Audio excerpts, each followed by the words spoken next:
Assalamualaikum warahmatullahi wabarakatuh. Salam sehat untuk kita semua. Apa kabar mahasiswa semuanya? Alhamdulillah pada siang hari ini kita berjumpa dalam mata kuliah yang mungkin baru saja mahasiswa dapatkan, pembelajaran kelas rangkap.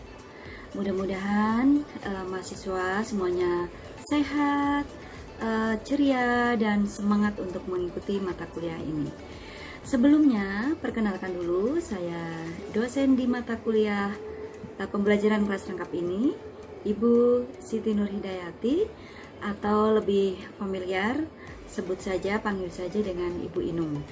Oke, pembelajaran kelas rangkap ini merupakan salah satu mata kuliah wajib. Mata kuliah pembelajaran kelas rangkap ini sangat berkaitan erat dengan tugas mahasiswa sebagai guru, terutama bagi guru yang berada di daerah terpencil atau guru yang sehari-harinya disibukkan dengan tugas tambahan, misalnya sebagai wakil kepala sekolah, kemudian memiliki aktivitas seperti merangkap sebagai narasumber dan lain sebagainya, sehingga memungkinkan pada suatu ketika guru akan memegang 2 atau lebih kelas dalam satu waktu, menjadi satu kelas. Oleh karena itu, pembelajaran kelas rangkap ini menjadi sangat penting dan sangat relevan dalam kondisi seperti apapun. Setelah mengikuti mata kuliah ini, saya berharap nanti mahasiswa dapat menjelaskan hakikat tentang PKR atau pembelajaran kelas rangkap. Di samping mahasiswa juga harus mampu mengembangkan model pengelolaan dan pembelajaran kelas rangkap, kemudian bagaimana mengorganisasikan kelas, memanfaatkan lingkungan sebagai sumber belajar, menyusun rencana pembelajaran kelas rangkap, dan sekaligus menerapkan keterampilan mengajar khusus dalam pembelajaran kelas rangkap.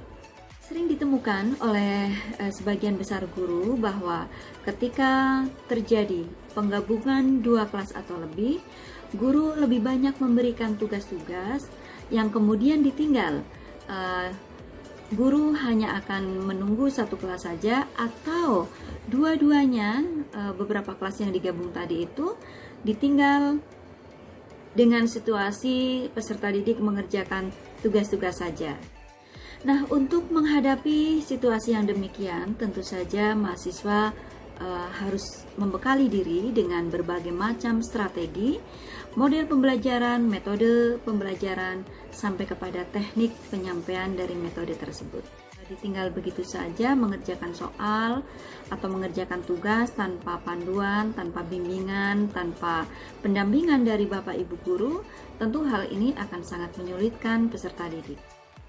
Sesungguhnya pembelajaran kelas rangkap ini sangat relevan dengan kondisi yang saat ini sedang terjadi, yaitu pembelajaran di masa pandemi COVID-19 ya, COVID-19. Kenapa? Karena dalam kondisi pandemi COVID ini memungkinkan guru tidak bertemu dengan siswa secara langsung, tetapi guru bertemu hanya secara virtual maupun daring, atau perpaduan antara daring dengan luring, tetapi kadang-kadang menimbulkan gejolak yang menimbulkan situasi yang sama ketika guru harus mengelola 2 kelas atau lebih.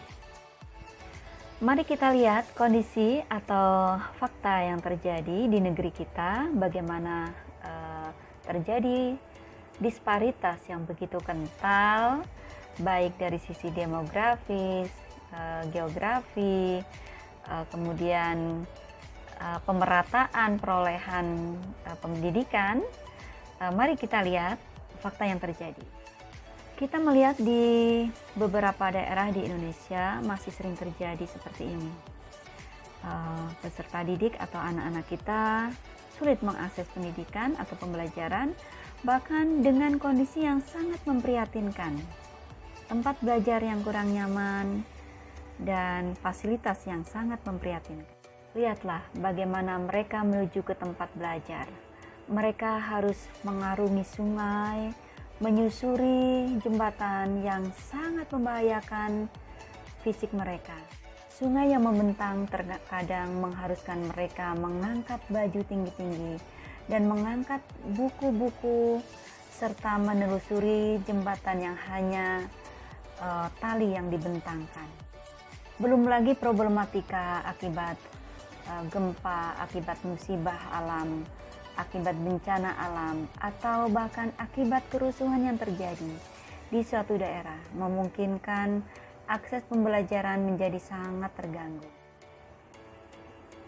Bencana di daerah menyebabkan korban yang begitu banyak dan menyebabkan akses pendidikan atau akses belajar menjadi sangat terhambat, bahkan tidak bisa diakses lagi.